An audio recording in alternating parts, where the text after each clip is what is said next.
Hello friends, welcome back to my channel. तो हम लोग पढ़ रहे थे fundamental unit of life cell, chapter 5 of class 9 CBSE। आज हम लोग पढ़ेंगे इसका सेकंड पार्ट और आज हम लोग बात करेंगे ऑर्गेनेलीज के बारे में और प्लाज्मा मेम्ब्रेन, न्यूक्लियस जैसी चीज़ों के बारे में। बेसिकली हम बात करेंगे what is the cell made up of and what is the structural organisation of the cell. So cell basically तीन फीचर्स से बना होता है। जैसे हमने पिछले वीडियोस में भी बात की, जो सेल की आउटर मोस्ट मेम्ब्रेन होती है उसे कहते हैं प्लाज्मा मेम्ब्रेन।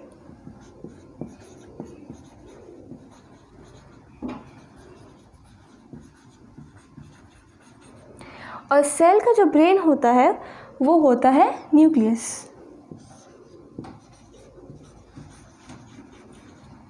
और इसके अंदर जो फ्लूइड प्रेजेंट होता है उसे कहते हैं साइटोप्लाज्म।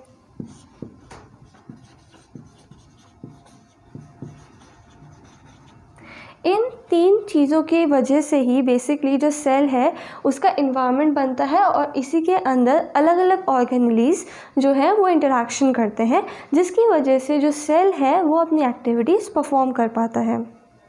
तो हम सबसे पहले बात करेंगे प्लाज्मा मेम्ब्रेन के बारे में, which is the outermost membrane of a cell.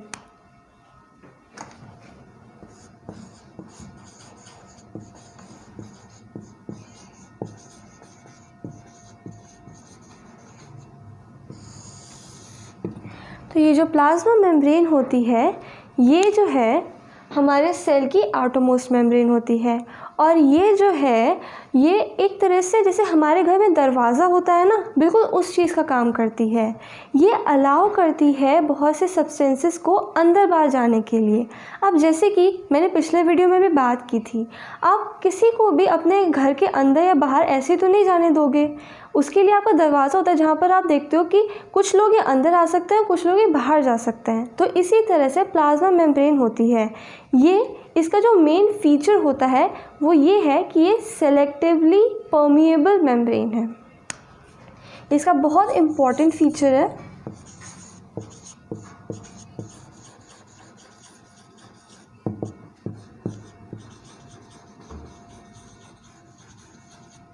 Selectively का मतलब होता है कि ये सिलेक्शन करती है कि किस चीज़ को ये अंदर आने देगी और किस चीज़ को इसको बाहर निकालना है।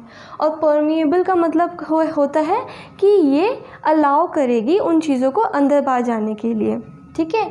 अब प्लाज्मा मेम्ब्रेन में बेसिकली तीन फोर्सेस के थ्रू या फिर कह सकते हैं कि तीन प्रोसेसेस के थ्रू जो है वो न्यूट्रिएंट्स या फिर जो भी चीज़ें सेल को रिक्वायर्ड होती हैं उनका अंदर जाना या बाहर आना होता है। ठीक है। उसमें तीन चीज़ें आती हैं, वो है diffusion, osmosis and active transport.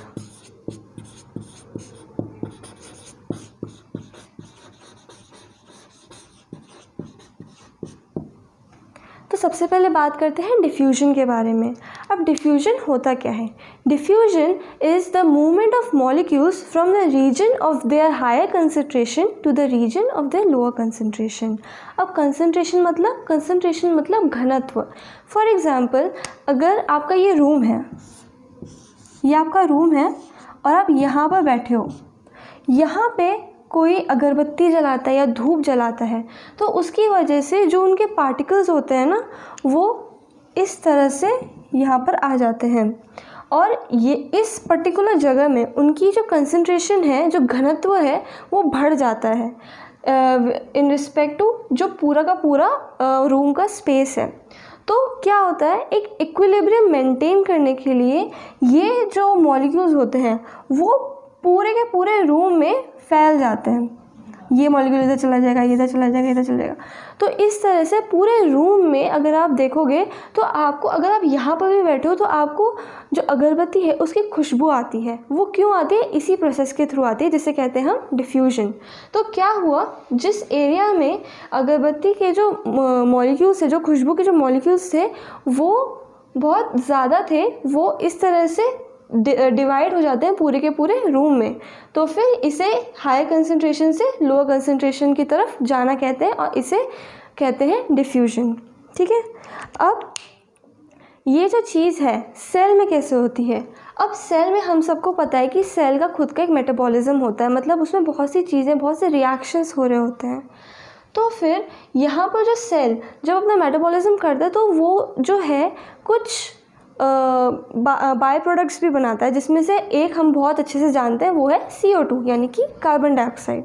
तो जब कार्बन डाइऑक्साइड का लेवल इस जगह पे बहुत ज़्यादा हो जाता है तो सेल चाहता है कि वो उस कार्बन डाइऑक्साइड को बाहर भेजे। तब अगर आप देखोगे तो इस सेल के आसपास जो है कार्बन डाइऑक्साइड लेवल कम है और अंदर जो है वो बढ़ गया है, क्योंकि सेल अपना खुद का मेटाबॉलिज्म कर रहा था। तब जो है डिफ्यूजन होता है, तो ये जो अंदर CO2 होगा ना, ये जो है ये बाहर आ जाएगा, क्योंकि इसको भी अपना इक्विलिब्रियम मेंटेन करना है। तो इस प्रोसेस के थ्रू जो सेल है वो अपना बाय प्रोडक्ट्स जो है वो बाहर निकाल देते हैं। ठीक है, तो ये जो CO2 है अब ये बाहर आ गया, लेकिन सेल को ऑक्सीजन भी तो चाहिए होती है, तो सेल क्या करेगा, अब बाहर ऑक्सीजन की मात्रा ज़्यादा होगी, क्योंकि अंदर CO2 ज़्यादा था तो बाहर O2 ज़्यादा था। अब CO2 क्योंकि बाहर आ गया है तो इसकी जगह लेने के लिए O2 जाता है। अब O2 की लेवल यहाँ पर ज़्यादा है, O2 यहाँ पर ज़्यादा कंसनट्रेशन में है, तो O2 जो है वो सेल के अंदर चला जाएगा और इस तरह से सेल को ऑक्सीजन मिल जाएगी अपने मेटाबॉलिक प्रोसेसेस को आगे बढ़ाने के लिए। ठीक है, अब हम बात करते हैं दूसरे प्रोसेस के बारे में, जो है ऑस्मोसिस। ऑस्मोसिस जो है वो एक तरह का एक एडवांस फॉर्म है या फिर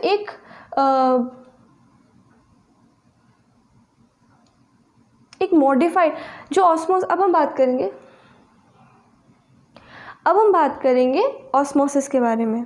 तो ऑस्मोसिस क्या है, एक तरह का मॉडिफिकेशन है डिफ्यूजन का। तो डिफ्यूजन में क्या होता है, मॉलिक्यूल्स मूव करते हैं from higher concentration to lower concentration. Osmosis में भी सिमिलर चीज़ होती है और इसमें एक बहुत ही इम्पॉर्टेंट एलिमेंट होता है जो होता है सेलेक्टिवली परमिएबल मेम्ब्रेन, जिसकी हमने पहले बात कर ली। तो सेलेक्टिवली परमिएबल मेम्ब्रेन के थ्रू जब डिफ्यूजन होता है या फिर movement of molecules from the higher concentration to region of the lower concentration होता है, तब उसे कहते हैं ऑस्मोसिस। अब ऑस्मोसिस में दो बहुत इंपॉर्टेंट कंपोनेंट्स होते हैं, जो होता है सॉल्यूट और सॉल्वेंट।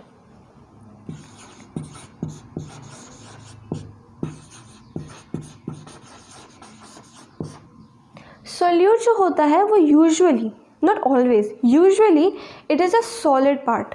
फॉर एग्जाम्पल, अगर हमारे पास पानी है और उसके अंदर हम लोगों ने शुगर डाल रखी है, तो उसमें जो शुगर होगा वो होगा हमारा सॉल्यूट।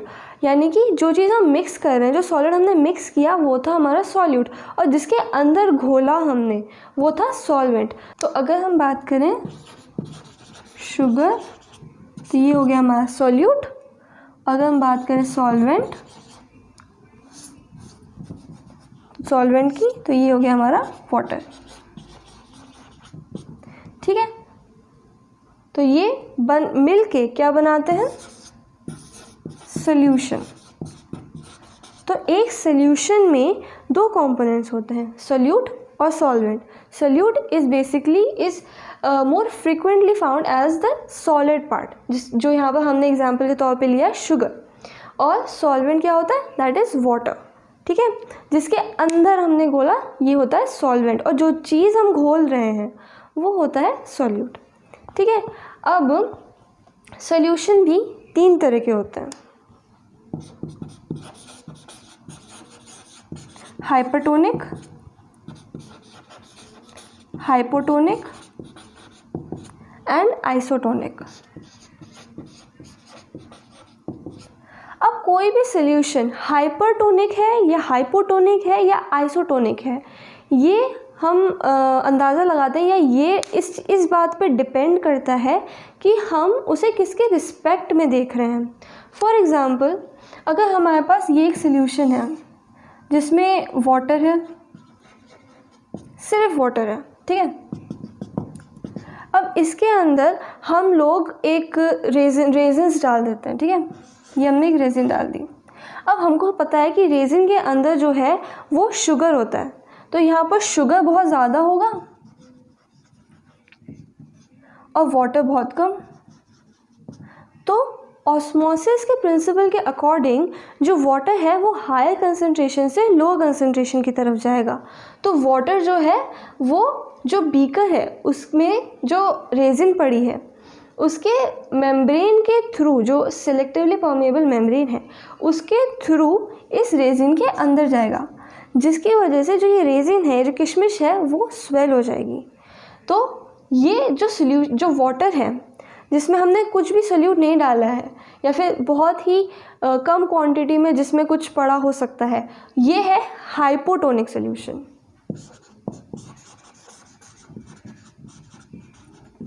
क्योंकि अगर हम रेजिन के कंपैरिजन में देखें तो रेजिन के अंदर सोल्यूट बहुत ज़्यादा है और यहाँ पर सोल्यूट बहुत कम है। तो हाइपो यानी कि कम सोल्यूट की बात कर रहे हैं, तो हाइपो यानी कि कम सोल्यूट जहाँ पर है वहाँ पर सॉल्वेंट ऑब्वियसली ज़्यादा होगा। तो सॉल्वेंट मूव करेगा from its higher concentration to lower concentration. Remember this always कि ऑस्मोसिस में हमेशा सॉल्वेंट मूव करता है, जो लिक्विड पार्ट है वो मूव करेगा, कभी भी सॉल्यूट नहीं जाएगा, ठीक है। अब ये हो गया हाइपोटोनिक सोल्यूशन। अब आते हैं हाइपरटोनिक सोल्यूशन के बारे में। हाइपर जैसे ही पता चला, हाइपर मतलब बहुत ज़्यादा, तो इसमें सोल्यूट जो है वो ज़्यादा होगा, यानी कि जो सोल्यूशन होगा वो उसमें सोल्यूट की क्वांटिटी ज़्यादा होगी। अब इसके अंदर हमने एक सेल डाला है, अब इसमें बहुत कंसनट्रेटेड सोल्यूशन है शुगर प्लस वाटर का, और इसमें बहुत हाई क्वांटिटी में शुगर है, ठीक है। यहाँ पर ये सोल्यूशन है। अब क्योंकि ये हाइपरटोनिक सोल्यूशन है तो ये जो अंदर का सोल्यूशन है ना, ये क्या हो जाएगा, हाइपोटोनिक, क्योंकि इसमें ये कम कंसंट्रेटेड है, इसमें जो सोल्यूट की लेवल है वो बहुत कम है। तो अब इसमें इक्विलिब्रियम बनाने के लिए जो सॉल्वेंट होगा वो मूव करेगा जहाँ पर उसकी कंसंट्रेशन ज़्यादा है टू द प्लेस वेयर उसकी कंसंट्रेशन कम है, ठीक है। तो अगर देखा जाए तो ये बहुत ज़्यादा कंसंट्रेटेड है बाहर, ये इस जगह पे, तो इसको इक्विलिब्रियम में बनाने के लिए यहाँ से जो वाटर है, जो सॉल्वेंट है, वो बाहर की तरफ जाएगा, ठीक है। तो ये जो हो जाएगा ये श्रिंक हो जाएगा और या इसका जो सॉल्वेंट है वो इस जगह पे आ जाएगा।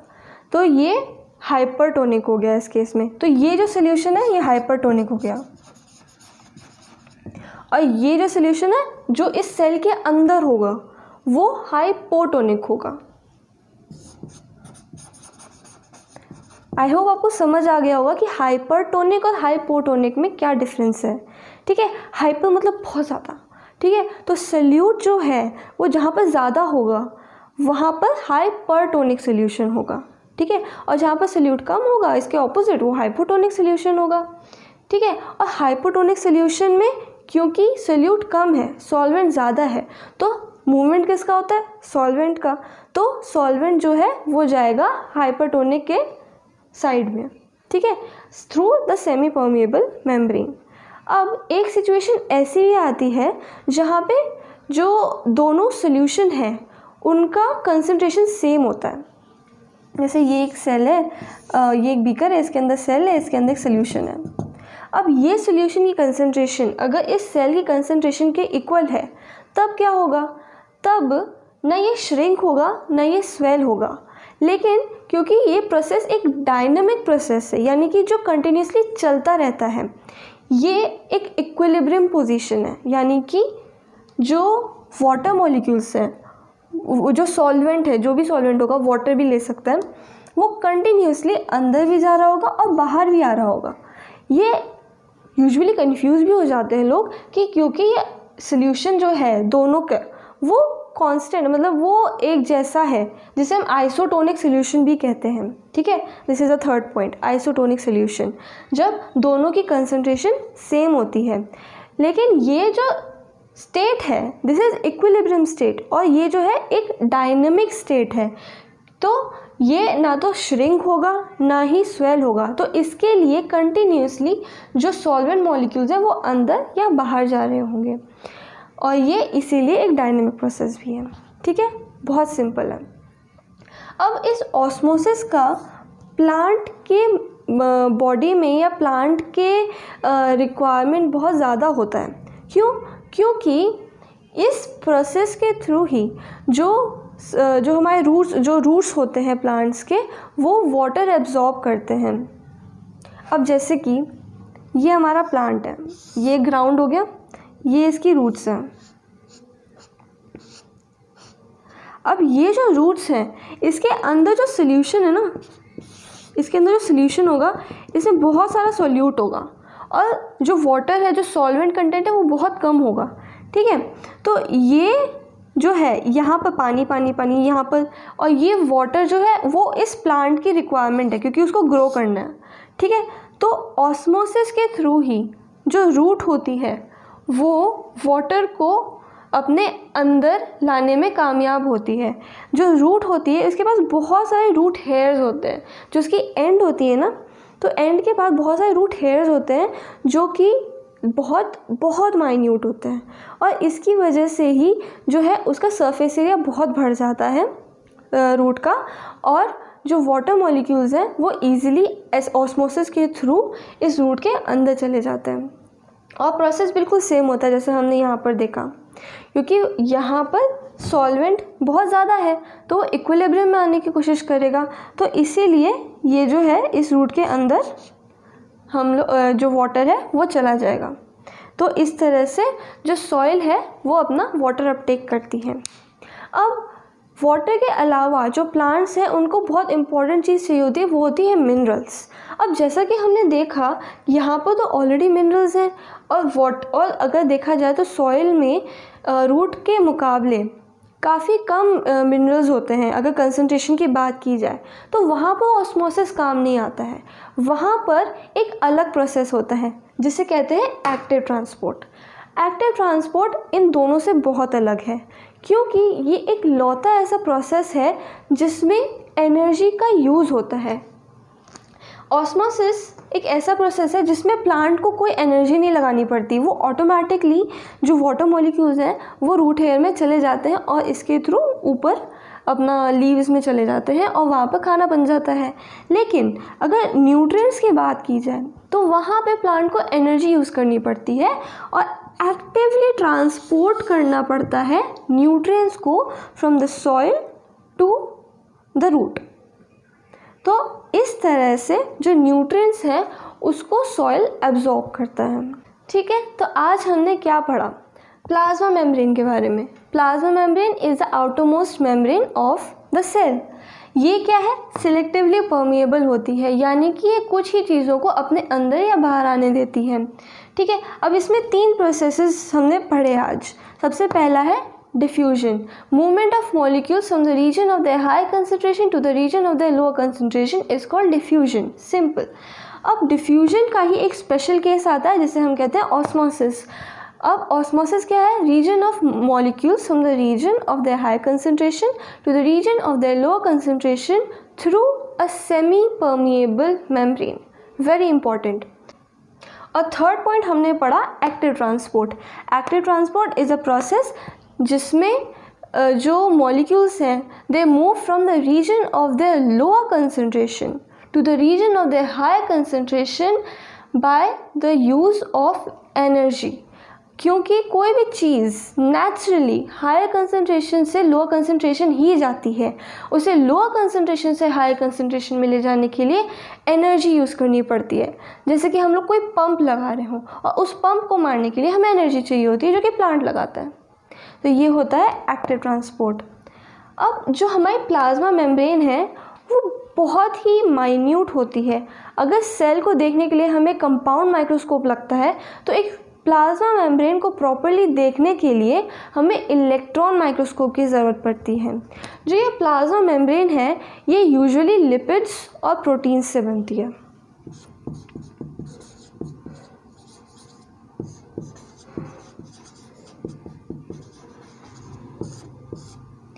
ओके अब ये जो लिपिड्स एंड प्रोटीन्स हैं इनका भी बहुत अलग फंक्शन होता है प्लाज्मा मेम्ब्रेन की कंस्ट्रक्शन में।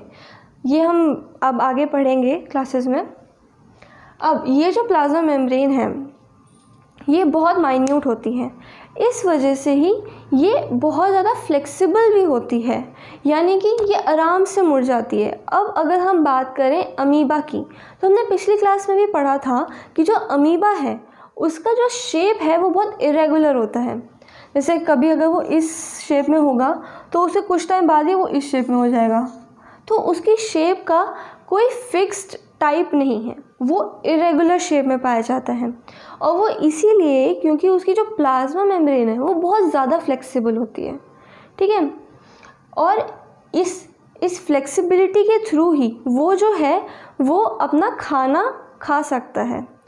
जैसे ये है अमीबा, अब इसको यहाँ पे कुछ खाने को मिल गया तो ये क्या करेगा, ये उसे खाने के लिए अपनी शेप चेंज कर लेगा, ये कुछ इस तरह से हो जाएगा। और ये जो फूड है वो इसके अंदर चला जाएगा। इस प्रोसेस को कहते हैं एंडोसाइटोसिस।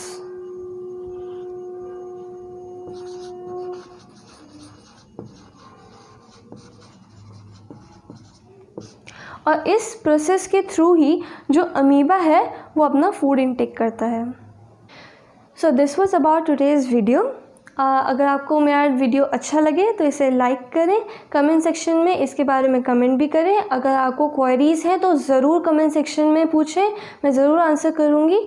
और सब्सक्राइब करें मेरे चैनल को लेटेस्ट नोटिफिकेशन के लिए। और अब हम मिलेंगे अगले वीडियो में जहाँ पर हम लोग बात करेंगे अलग अलग ऑर्गेनेलीज़ के बारे में, ठीक है। तो till then stay safe and keep learning.